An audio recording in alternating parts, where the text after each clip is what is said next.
As we know, South Africa has moved to lockdown level 1 since midnight. President Cyril Ramaphosa announced easing of lockdown regulations last week. eNCA's Lindokuhle is in Johannesburg to find out how people are actually feeling and how they're moving around and how they're actually adjusting to level 1, which probably isn't that much of an adjustment, is it, Lindo? Considering, they're just a few tweaks here and there is what they have to deal with. But our mindsets as human beings, so they probably feel a little freer anyway, just knowing it's level 1.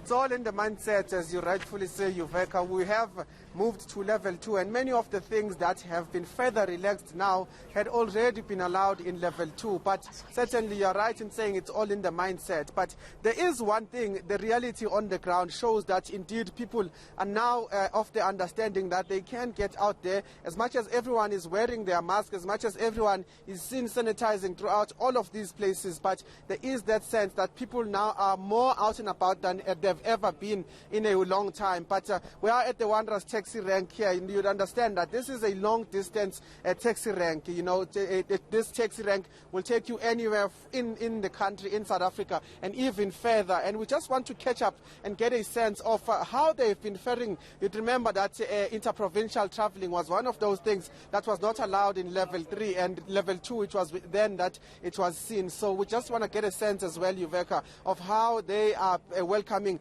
this particular move to lockdown level 1 or alert level 1. Baba, thank you so much, Babu Msimango, ukuthi nisjoine. But if ningasinikeza just a sense, siqale nje sibuyekeze emuva ukuthi bekunjani kuvaliwe yonke into kungasetshenzwa. Just give us a sense of that, Babu Msimango. Into ngathi ngathi kunzima baba, ngifuna ukukhuluma manga. Lokho nje silokuqala nje from 26 March. Asiyazi imali.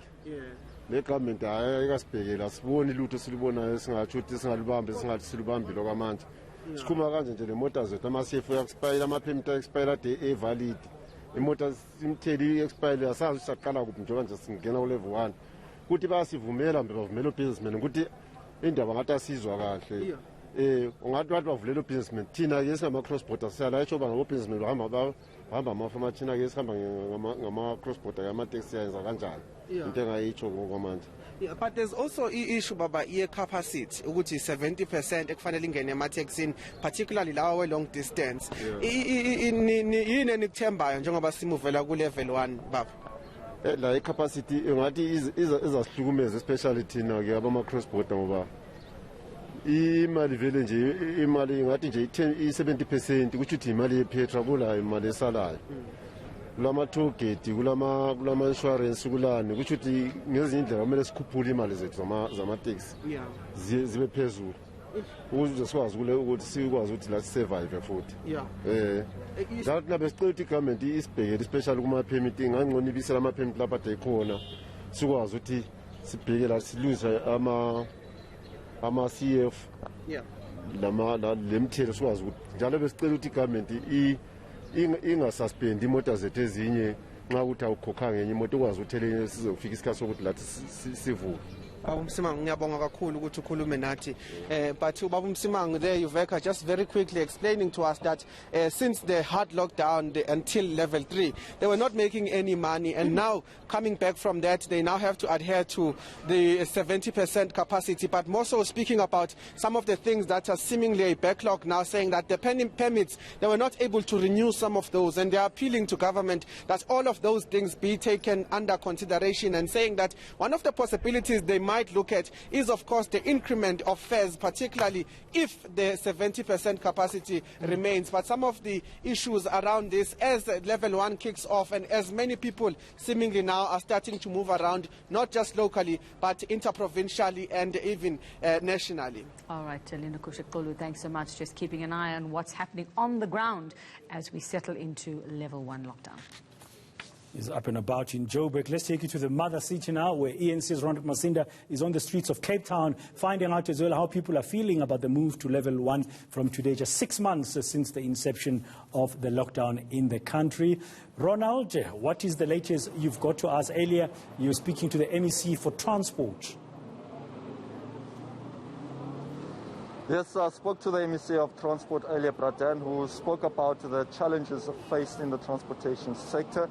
But many people are really divided as to what the future holds for the Western Cape during this time. Of course, we did speak to a few people, a few businesses who are happy that they will get more opportunity to sell and become more profitable. But many of the people, especially those who are behind here, are employees and workers, many of them disgruntled, saying that they've been treated unfairly. They are waiting outside of the CCMA building, Bradan. Many of them that we spoke to earlier on say they are suspended from their workplace and they don't know what the future holds. And of course, we will be continuing this conversation with the Premier later on of the Western Cape, who's promised that things will be sorted out. Around 250,000 jobs have been lost during the lockdown here in the Western Cape alone. I'm going to be grabbing a few of the people just to get a sense as to why they are here. Soraya, thank you for your tijd. Hoekom is jy hier? Goeiemôre. Ek is hier omdat ons elke keer week van Labour brokers en dan bly hulle vir ons promise dat ja, dat hulle gaan vir ons weekie, ons gaan aan permanent raak en as hulle die lobrik aan sy niks maar as ons die lobrik, dan gaan ons strong toe. Ons almal moet permanent gemaak word, want daar is permanent postes, meneer. Alright, thank you baie. Alright, Pratan, Soraya basically saying that, you know, she's been looking forward to becoming a permanent employee. She's been working for the city of Cape Town and she's been promised to become permanent in a position. And now that she's lost her job, she's just trying to get more clarity because she's without work and she's really struggling financially. I'm going to be trying to get a few more comments from the gentlemen around me. Lumzana, uzothini wena apha yintoni ingxaki oyifesayo emsebenzini wakho? Oh, okay, silelwa permanency, absolutely permanency. Ingxaki yomsebenzi sayazi ibikhona way before into ye-COVID, ne? But things has got worse. And now into silwelayo apha ziposition ebezikuzo is a contract as advertised, which we are not given the first preference as abantu bebesebenza kwezo position. So that's why we're basically here. We're fighting for a permanency. Yeah. All right, much similar to the lady that we spoke to, Soraya Pradan, this gentleman saying that he really wants to be made permanent in his position at work. It's been, for months, he's been working as a temporary worker. And even before COVID started, that's been the fight that they've been trying to fight with the city of Cape Town to get permanent employment. I'm going to be quickly grabbing a couple more people just to speak to us. Let's start off with you, gentlemen.